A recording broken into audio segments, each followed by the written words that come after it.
আসসালামু আলাইকুম।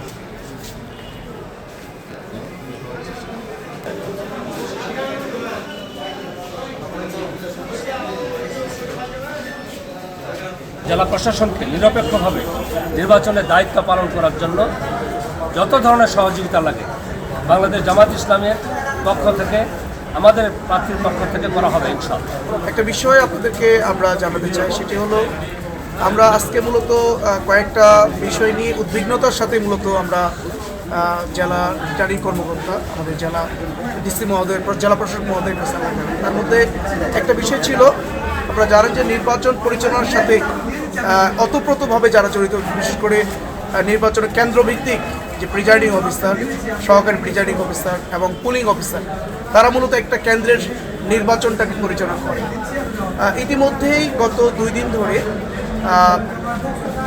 সংশ্লিষ্ট কর্মকর্তার পক্ষ থেকে, সংশ্লিষ্ট নির্বাচনী পরিচালনার জায়গা থেকে মেসেজ গেছে কারা কারা আগামী 12ই ফেব্রুয়ারি নির্বাচন পরিচালনার সাথে সংশ্লিষ্ট কেন্দ্রে দায়িত্ব পালন করবেন।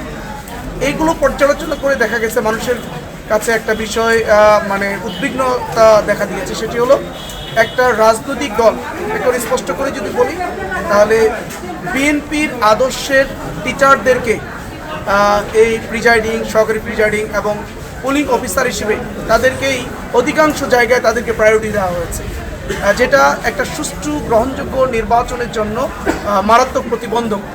এজন্য আমরা রিটার্নিং কর্মকর্তা, জেলা প্রশাসক মহোদয়ের কাছে আমরা বলেছি বিষয়টা সুষ্ঠু তদন্ত সাপেক্ষে যেন এই বিষয়টা পুনর্বিবেচনা করা হয়।